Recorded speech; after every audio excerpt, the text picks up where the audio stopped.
What's up, my friend? Mike Robertson here, and today I want to talk to you about where you should put resets in your workout. So this is actually a question I got asked a couple weeks ago. I don't remember where it was, but somewhere online, somebody wanted to know if I was creating like this perfect program, where would I put my resets or my correctives? And I think there's a lot of ways you can do this. So I'm going to give you a couple different strategies so you can figure out what works best for you. Okay, so the first option is very simply in the R2 section of your workout. So if you're familiar with my R7 system, R1 is release, any sort of soft tissue work you might do.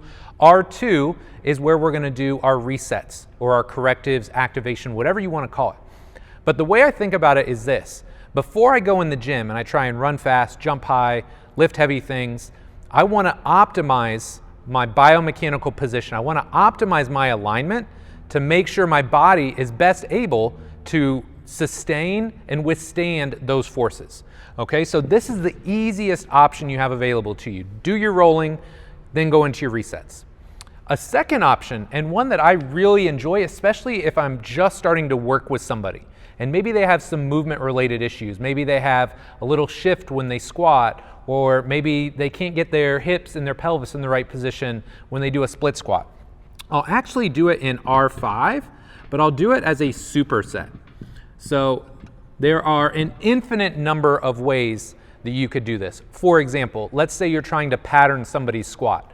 Maybe you have them do a goblet squat, and dynamically it looks okay, but then you want them to feel something statically in between. So maybe if they struggle to get on their left side, I'd have them do an elbow supported left yield to try and shift them back into their left hip.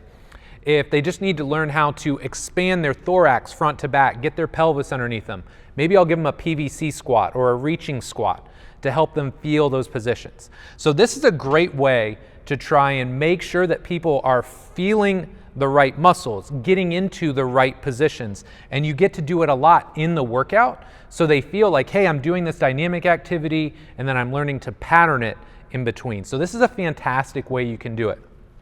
Last but not least, and this is something that I don't think gets talked about enough, is there's absolutely nothing wrong with doing your resets again at the end of your session. Now, if you're one of these people that's got like 5 or 10 resets, you don't want to do that. But pick 1 or 2. And this is what I tell a lot of my online clients. Pick the one that you like the best and do that at the end, because the last thing I want you to do is walk out after a training session and just feel like, oh my gosh, I'm a mess, like my body hurts.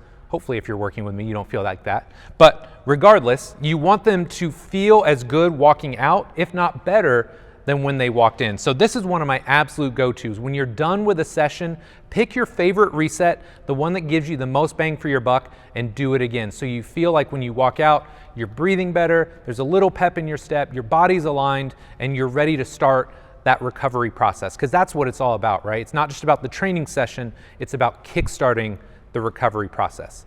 So regardless of where you do your resets, whether it's up front, whether it's during the session or at the end, make sure that you're getting your resets in on a regular basis. It's gonna help you move better, it's gonna help you feel better, and ultimately it's gonna keep you in the game a heck of a lot longer.